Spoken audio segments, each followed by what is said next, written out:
రంగారెడ్డి జిల్లా హయత్ నగర్.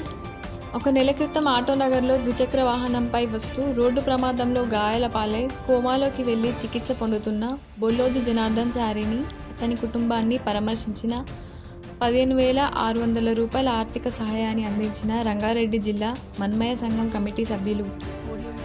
ఈ కార్యక్రమంలో సంబోజ్ మాధవాచారి, ముడుపోజు నరేంద్రచారి, ఆదిమూలం వెంకటాచారి, రాయబండి శ్రీనివాసచారి, బొల్లోజు శ్రీనివాసచారి, చెన్నోజు యాదాచారి, పగడోజు వెంకటేశ్చారి, పోలోజు అరుణ్ కుమార్ చారి, పోలోజు జంగయ్యచారి, సుంకోజు రమేష్ చారీలు పాల్గొన్నారు.